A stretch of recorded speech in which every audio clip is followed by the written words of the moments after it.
Ruskin said, great nations write their autobiographies in 3 manuscripts: the book of their deeds, the book of their words, and the book of their art. Not one of these books can be understood unless we read the 2 others, but of the 3, the only trustworthy one is the last. On the whole, I think this is true.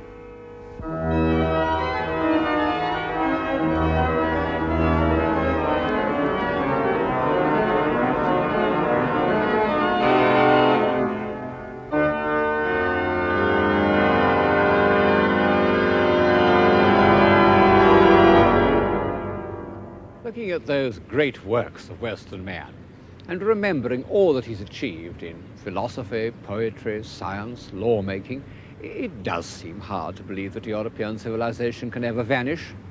And yet, you know, it has happened once. All the life-giving human activities that we lump together under the word civilization have been obliterated once in Western Europe, when the barbarians ran over the Roman Empire. For 2 centuries, the heart of European civilization almost stopped beating. We got through by the skin of our teeth. In the last few years, we've developed an uneasy feeling that this could happen again. And advanced thinkers, who even in Roman times thought it fine to gang up with the barbarians, have begun to question if civilization is worth preserving. Well, this is why it seems to me a good moment to look at some of the ways in which man has shown himself to be an intelligent, creative, orderly, and compassionate animal. And the time to begin looking is the time when the old world of Greece and Rome had collapsed and the new world of Western Europe had not produced anything that one could call civilization. What is civilization? I don't know. I can't define it in abstract terms yet, but I think I can recognize it when I see it, and I'm looking at it now.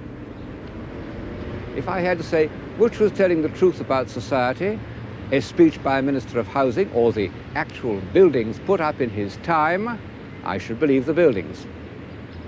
But this doesn't mean that the history of civilization is the history of art. Far from it. Great works of art can be produced in barbarous societies. In fact, the very narrowness of primitive society gives their ornamental art a peculiar concentration and vitality. At some time in the 9th century, one could have looked down into the river Seine and seen the prow of a Viking ship coming up the river. Looked at today, it's a powerful work of art. But to the mother of a family trying to settle down in her little hut, it would have seemed less agreeable, as menacing to her civilization as the periscope of a nuclear submarine.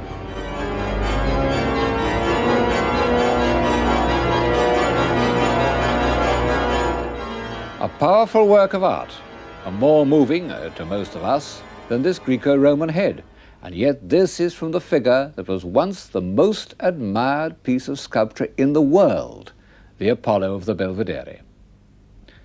Well, whatever its merits as a work of art, the Apollo surely embodies a higher state of civilization than the Viking prow. The northern imagination takes shape in an image of fear and darkness, the Hellenistic imagination in an image of harmonized proportion and human reason. At certain moments, man has felt the need to develop these qualities of thought and feeling so that they might approach, as nearly as possible, to an ideal of perfection.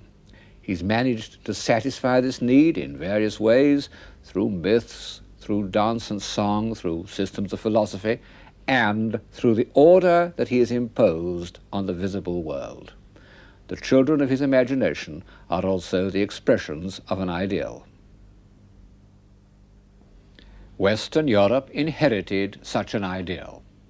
It had been invented in Greece in the 5th century before Christ and was, without doubt, the most extraordinary creation in the whole of history. So complete, so convincing, so satisfying to the mind and the eye that it lasted practically unchanged for over 600 years. Of course, its art became very stereotyped and conventional, but there it was. The same architectural language, the same imagery, the same theatres, the same temples. At any time for 500 years, you could have found them all round the Mediterranean, in Greece, Italy, Asia Minor, North Africa, or in the south of France, where I am now. This building, the so-called Maison Carrée at Nîmes, is a little Greek temple that might have been anywhere in the Greco-Roman world. That world must have seemed absolutely indestructible. And of course some of it was never destroyed. This aqueduct, not far from Nîmes, was materially beyond the destructive powers of the barbarians.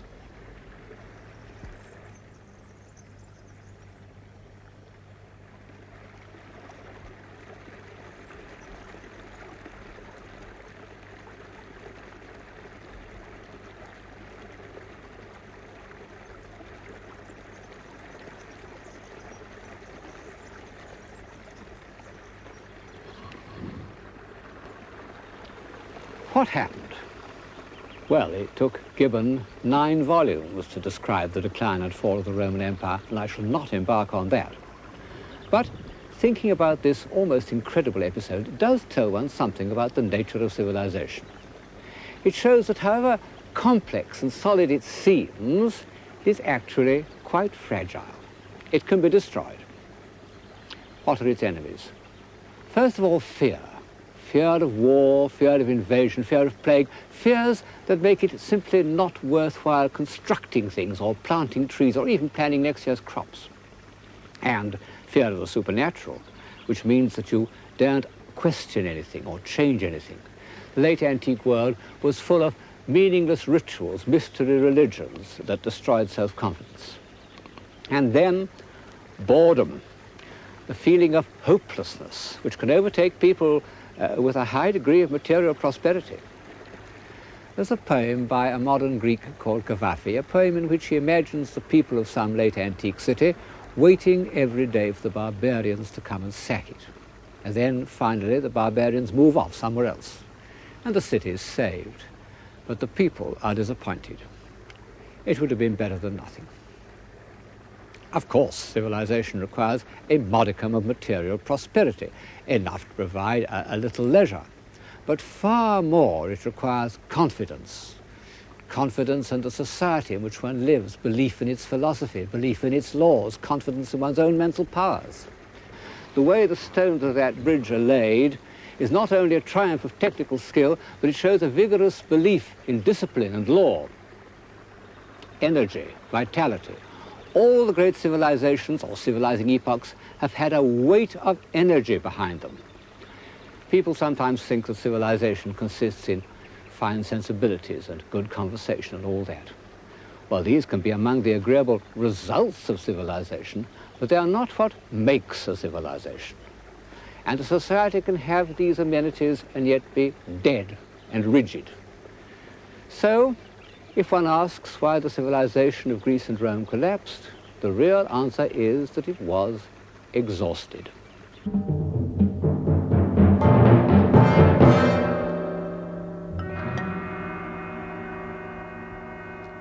As the barbarians, who'd been hammering at the borders of the Roman Empire throughout its whole history, finally crossed the Danube and the Rhine. At first, they were half Romanized and helped to carry on the administration of the empire. But gradually, the great system broke down. And into Italy there poured successive waves of invaders who were destructively hostile to what they couldn't understand. I don't suppose they bothered to destroy the great buildings that were scattered all over the Roman world, but the idea of keeping them up never entered their heads. They preferred to live in prefabs and to let the old places fall down.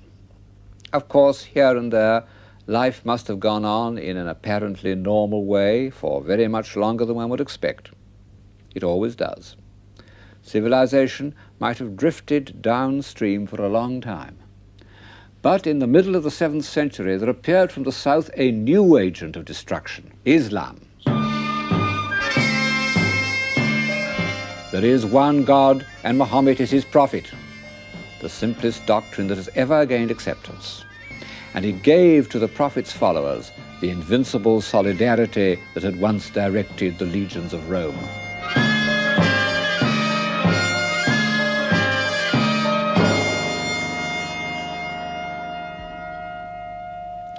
In a miraculously short time, about 50 years, the classical world was overrun.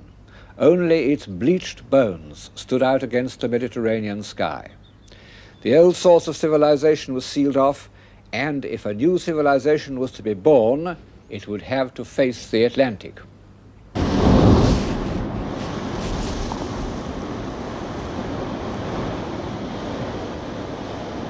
What a hope.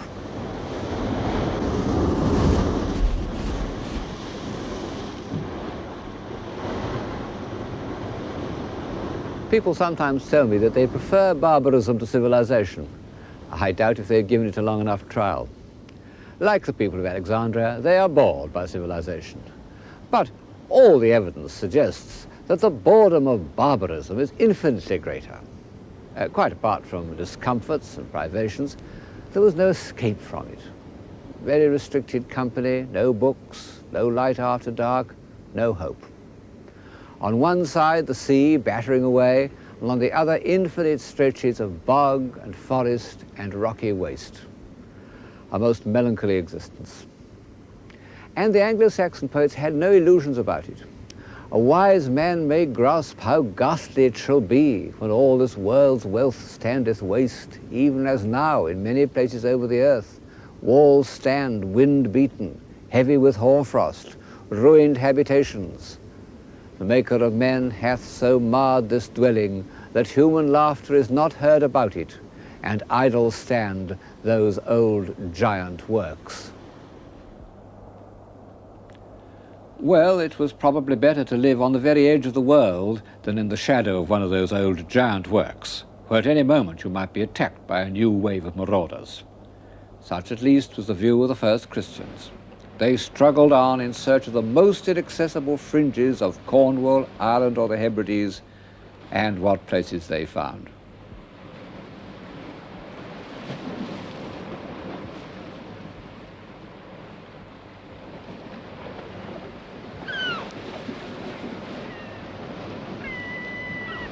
"18 miles from the Irish coast is the island of Skellig Michael, a pinnacle of rock rising 700 feet from the sea.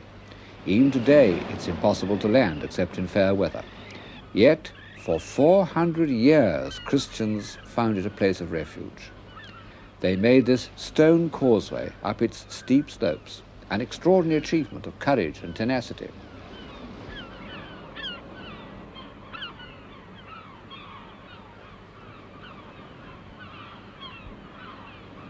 Looking back from the great civilizations of 12th century France or 17th century Rome, it is hard to believe that for quite a long time, over 100 years, Western Christianity survived by clinging to places like this.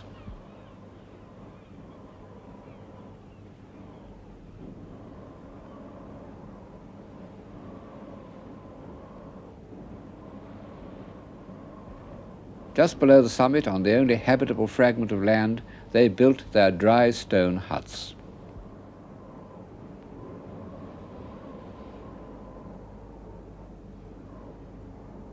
There are stones of white crystal on the island, and they've been used to make this rough cross above the doorway.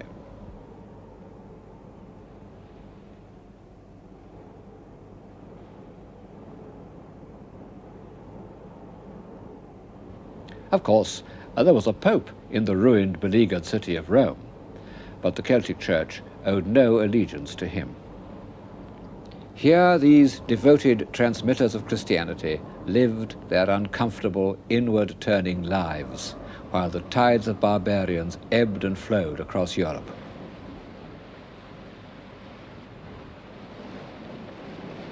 The Christian few sought remote places of enduring sanctuary, but the pagan tribes were not interested in permanence. Like the Irish tinkers of today, they preferred drifting as the mood took them.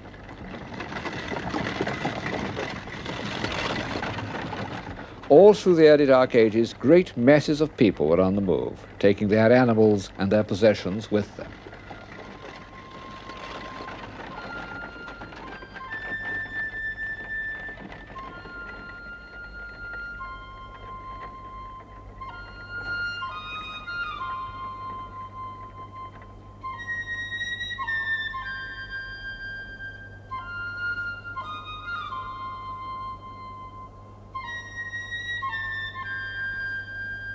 What did the early wanderers care about?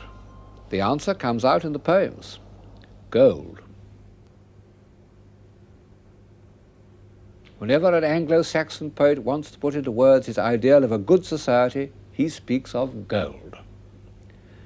There once many a man, mood-glad, gold-bright, of gleams garnished, flushed with wine pride, flashing war gear, gazed on wrought gemstones, on gold, on silver, on wealth held and hoarded, on light-filled amber.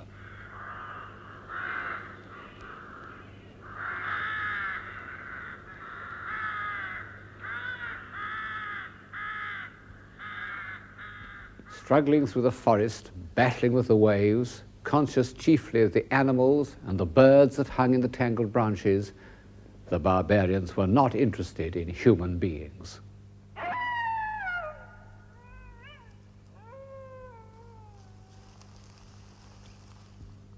The wanderers had never been without craftsmen, and all their pent-up need to give some permanent shape to the flux of experience, to make something perfect out of their singularly imperfect existence, was concentrated in these marvelous objects.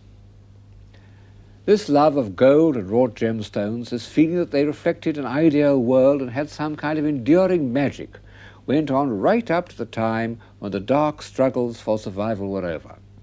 It's arguable that Western civilization was saved by its craftsmen. The wanderers could take their craftsmen with them. Since the smiths made princely weapons as well as ornaments, they were as necessary to a chieftain's status as were the bards whose calypsos celebrated his courage. But even while these splendid objects were being made, Christianity was gaining ground in the West, and 2 or 3 parts of the British Isles offered for a short time relative security. One of them was Iona.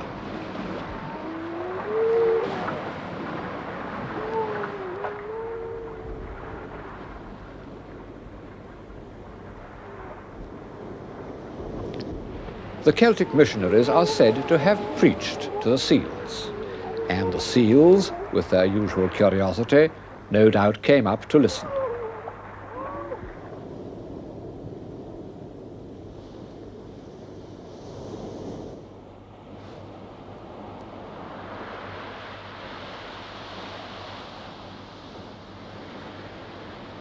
Secure and sacred. I never come to Iona, and I used to come here almost every year because when I was young my home was nearby, without the feeling some God is in this place. It's not as awe-inspiring as some other holy places in Delphi or Assisi, but Iona gives one, more than anywhere else I know, a sense of peace and inner freedom. What does it? The light, or the lie of the land, which, coming after the solemn hills of Mull, seems strangely like Greece, like Delos even? Or is it the memory of those holy men who kept Western civilization alive? Iona was founded by St. Columba, who came here from Ireland in the middle of the 6th century. It seems to have been a sacred spot before he came, and for 4 centuries it was the centre of Celtic Christianity. There are said to have been 360 crosses like the one behind me, nearly all of them thrown into the sea during the Reformation. No one knows which of the surviving Celtic manuscripts were produced here and which in the Northumbrian island of Lindisfarne, and it doesn't really matter, because they're all in what we rightly consider an Irish style. The strange thing about these books is that the monks who decorated them seem to have had so little consciousness of any form of classical or Christian culture.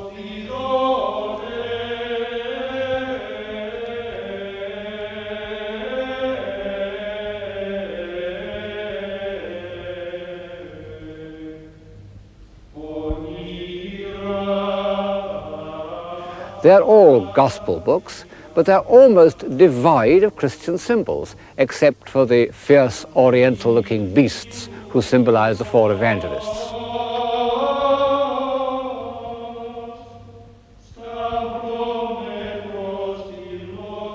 When a man appears, he cuts a very poor figure. In this case, the scribe has thought it best to write in imago hominis, the image of a man. But the pages of pure ornament are almost the richest pieces of abstract decoration ever produced, more refined and elaborate than anything in Islamic art. We look at them for 10 seconds, then we pass on to something that we can interpret or read. But imagine if one couldn't read and had nothing else to look at for weeks at a time. Then these pages would have an almost hypnotic effect.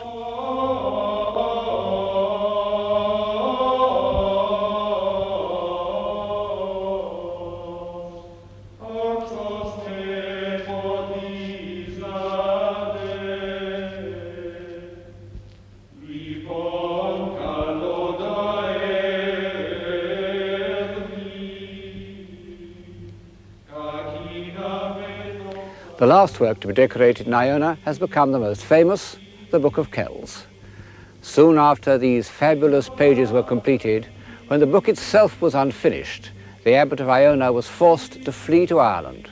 The sea had become more menacing than the land. The Norsemen were on the move.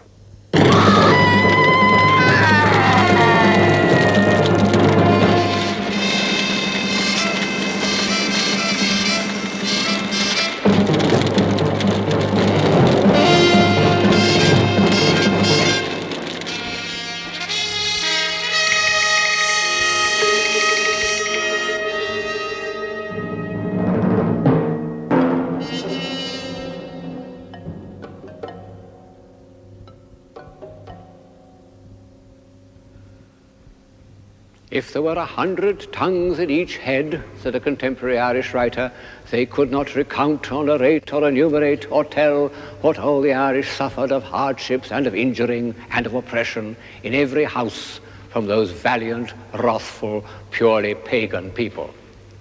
The Celts haven't changed much. Purely pagan. Unlike the earlier wanderers, the Vikings had a rather splendid mythology, romanticized for us by Wagner. Their runic stones have an almost magical power. They were the last people of Europe to resist Christianity. There are Viking gravestones from quite late in the Middle Ages that have symbols of Wotan on one side and Christian symbols on the other, what's called hedging your bets. This is how they portrayed themselves on an engraved stone, sailing off in their ships, landing, fighting, looting. Of course, they were brutal and rapacious. All the same, they have a place in the story of European civilization because these pirates were not merely destructive. If one wants a symbol of Atlantic man, as opposed to Mediterranean man, a symbol to set against the Greek temple, then it must be the Viking ship. The Greek temple is solid, static, crystalline.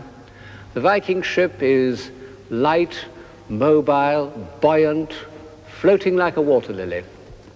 The one beside me is 72 feet long, has a very shallow draft, only 3 foot. It belongs to the early period of Viking navigation when they still hugged the shore, hence the shallow draft. This is the ocean-going type.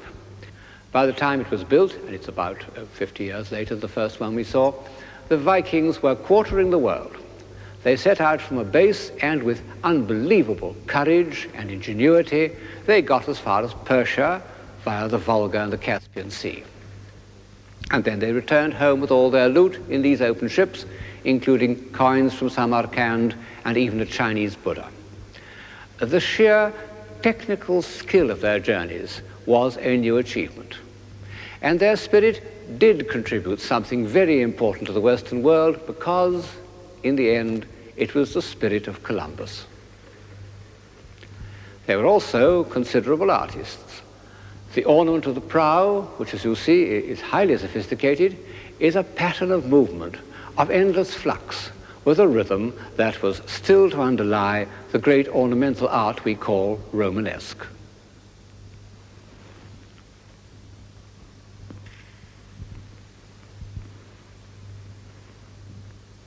When one also considers the Icelandic sagas, which are among the great books of the world, one must admit that the Norsemen produced a culture. But was it a civilization?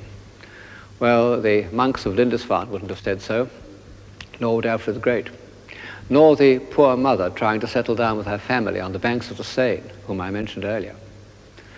Civilization means something more than energy and will and creative power, something the early Norsemen hadn't got, but which, even in their time, was beginning to reappear in Western Europe. How can I define it? Very shortly, a sense of permanence. The wanderers and the invaders were in a continual state of flux. They didn't feel the need to look forward beyond the next march, or the next voyage, or the next battle. And for that reason, it didn't occur to them to build stone houses, nor to write books. This is almost the only stone building that has survived from the 3 centuries after the fall of Rome, the Baptistry at Poitiers. And as you see, it's pitifully crude. The builders, who have tried to use some elements of Roman architecture, capitals and pilasters and so forth, have no idea of their original intention. But at least this miserable construction was meant to last. It isn't just a wigwam.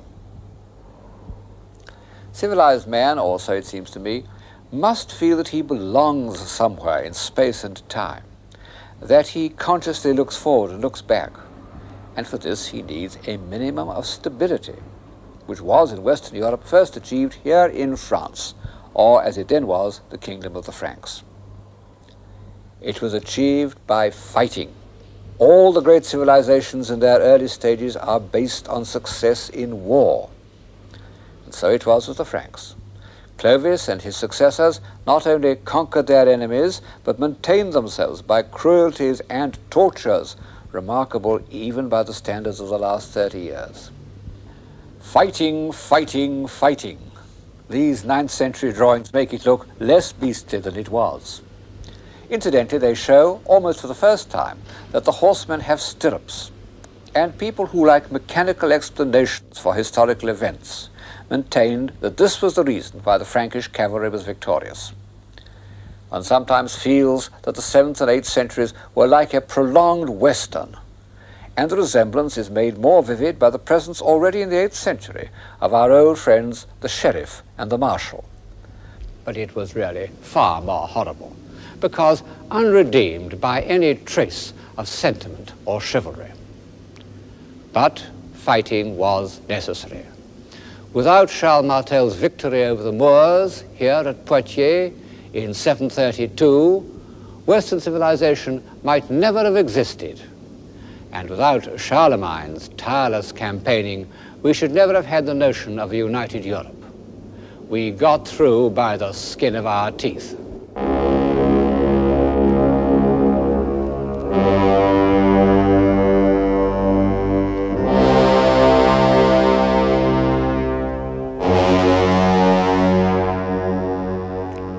Charlemagne is the first great man of action to emerge from the darkness since the collapse of the Roman world.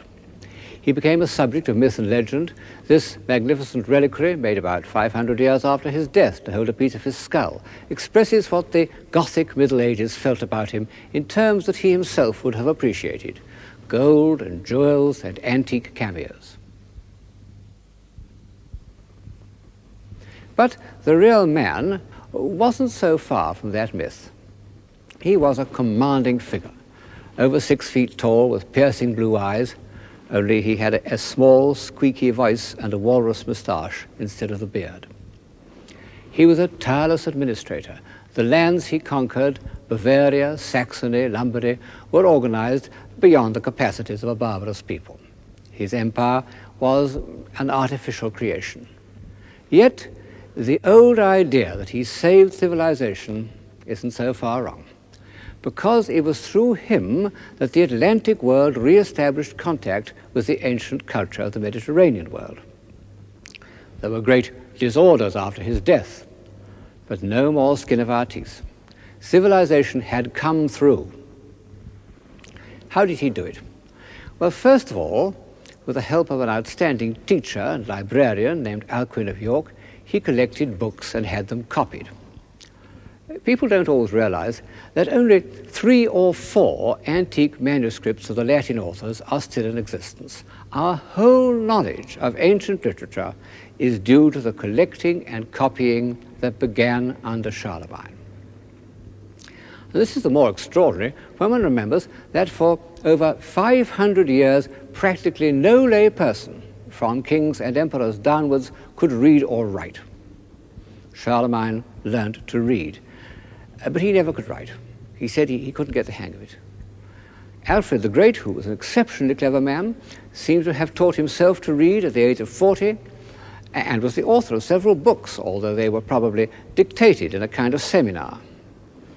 Great men, even ecclesiastics, normally dictated to their secretaries as they do today, and as you may see one of them doing in this 10th century illustration. Of course, most of the higher clergy could read, and the pictures of the evangelists, which are the favorite, often the only illustrations in early manuscripts, become in the 10th century a kind of assertion of this almost divine accomplishment. This ivory is a glorification of writing, with its inspired concentration of St. Gregory and its 3 smug little scribes below. In copying these manuscripts, Charlemagne's scribes arrived at the most beautiful lettering ever invented. Also the most practical, so that when the Renaissance humanists wanted to find a clearer and more elegant substitute for the crabbed Gothic script, they revived the Carolingian. And so it has survived in more or less the same form until the present day. Charlemagne's adoption of the imperial idea led him to look not only at antique civilization, but at its strange posthumous existence in what we call the Byzantine Empire.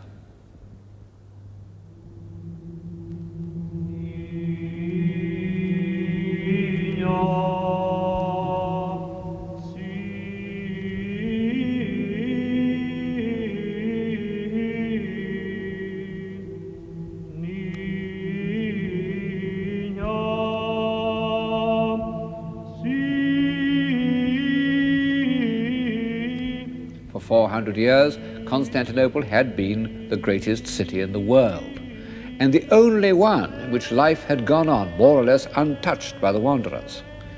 It was a civilization, all right. It produced some of the most nearly perfect buildings and works of art ever made, but it was entirely sealed off from Western Europe, partly by the Greek language, partly by religious differences, chiefly because it didn't want to involve itself with the bloody feuds of the Western barbarians. It had its own Eastern barbarians to deal with.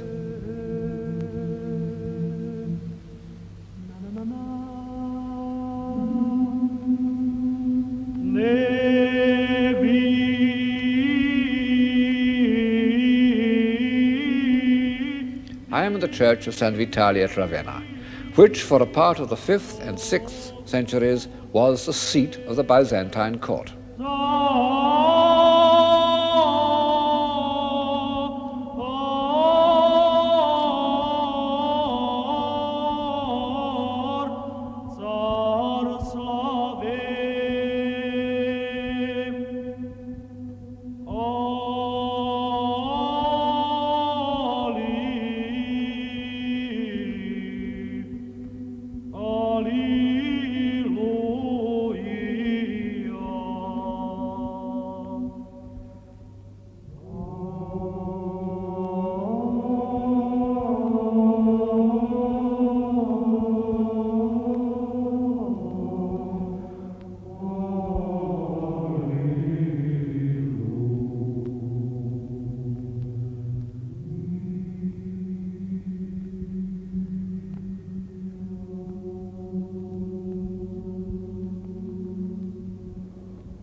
Charlemagne came here on his way back from Rome.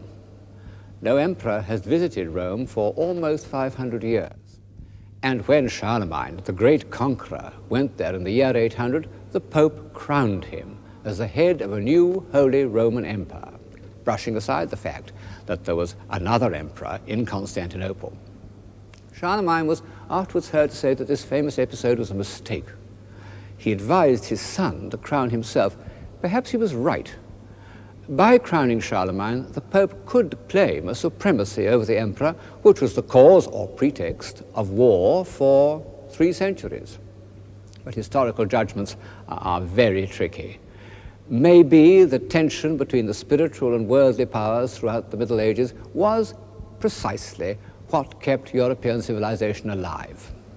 If either had achieved absolute power, society might have grown as static as the civilization of Egypt or of Byzantium itself. Anyway, Charlemagne saw these mosaics of Justinian and Theodora and realized how magnificent an emperor could be. I may add that he himself never wore anything but a plain Frankish cloak.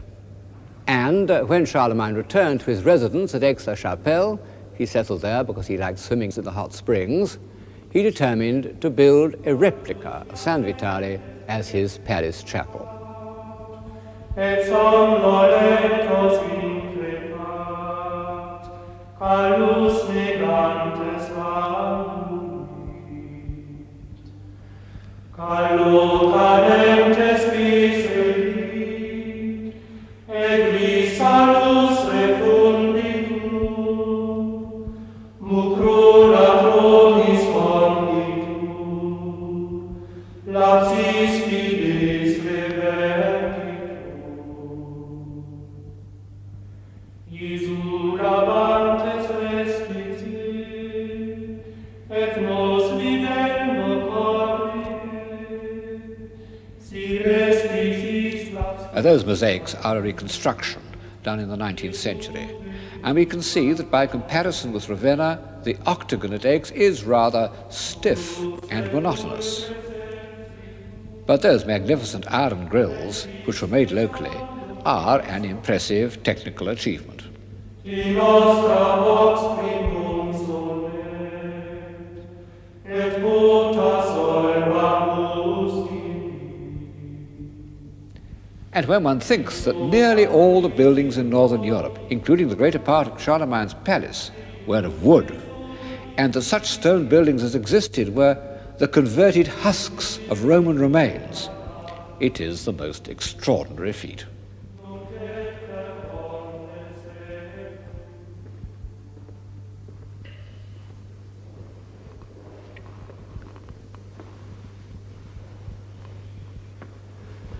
Charlemagne's throne.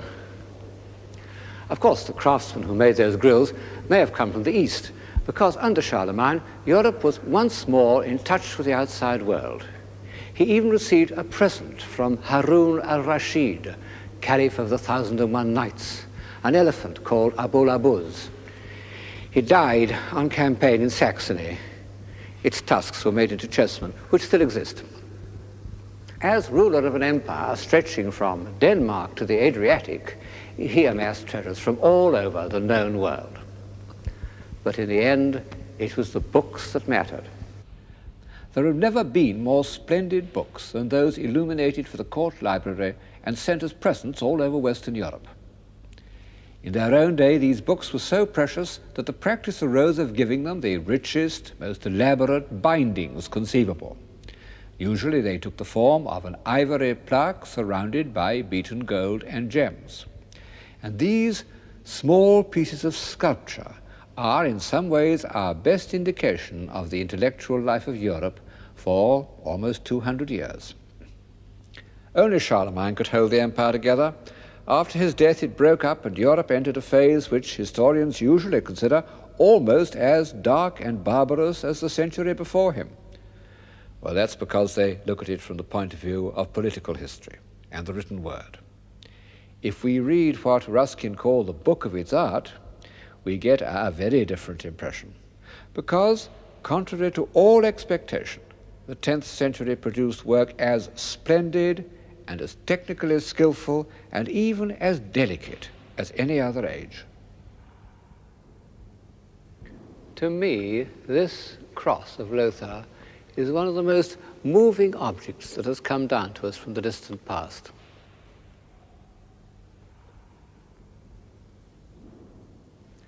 On the front, there's a beautiful assertion of imperial status.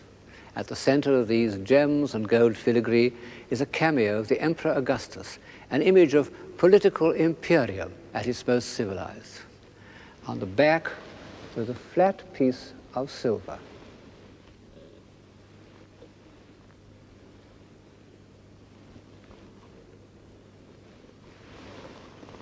But on it is engraved an outline drawing of the crucifixion, a drawing of such poignant beauty as to make the front of the cross look worldly. It's the experience of a great artist simplified to its essence, what Matisse wanted to do in his chapel at Vence, but more concentrated, and of course, the work of a believer. We've grown so used to the idea that the crucifixion is the supreme symbol of Christianity that it's a shock to realize how late in the history of Christian art its power was recognized. In the first 6 centuries, the crucifixion is practically never represented. And the earliest example, on the doors of Santa Sabina in Rome, it's stuck away in a corner, almost out of sight. It's not only obscure, but unmoving. The simple fact is that the early church needed converts. And from this point of view, the crucifixion was not an encouraging subject. So early Christian art is concerned with miracles, healings, water into wine, and with hopeful aspects of the faith, such as the Ascension and the Resurrection. The few surviving crucifixions of the early church make no attempt to touch our emotions. It was the 10th century, that despised and rejected epoch of European history, which made the crucifixion into a moving symbol of the Christian faith.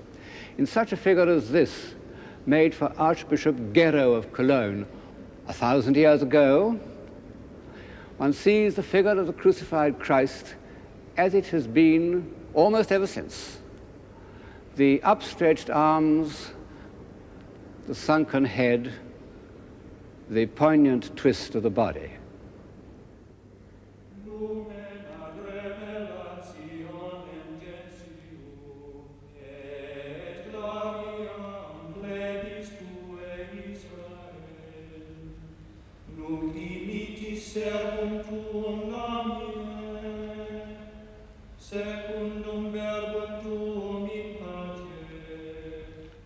The men of the 10th century not only recognized the meaning of Christ's sacrifice in physical terms, they were able to sublimate it into ritual. The evidence of book illustrations and ivories shows for the first time a consciousness of the symbolic power of the Mass.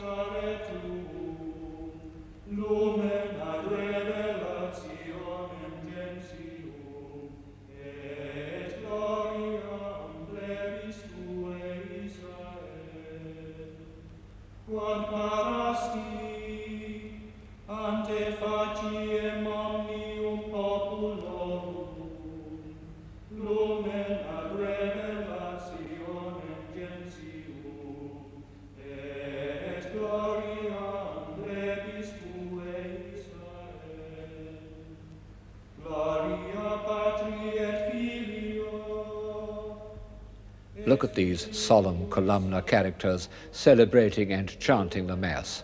Are they not almost literally pillars of a great new establishment?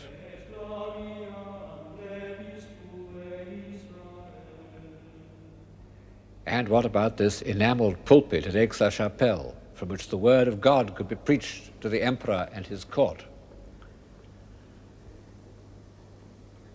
These grand, authoritative works show that at the end of the 10th century, there was a new power in Europe, greater than any king or empire, the Church.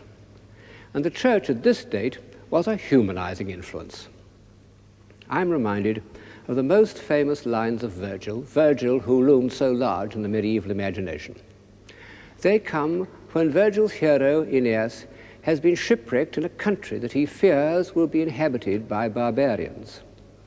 Then, as he looks around, he sees some figures carved in relief, and he says, "These men know the pathos of life, and mortal things touch their hearts."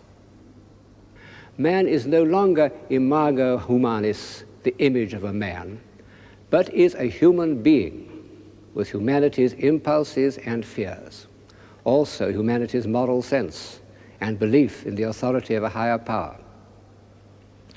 By the year 1000, the year in which many timid people had feared that the world would come to an end, the long dominance of the barbarous wanderers was over, and Western Europe was prepared for its first great age of civilization.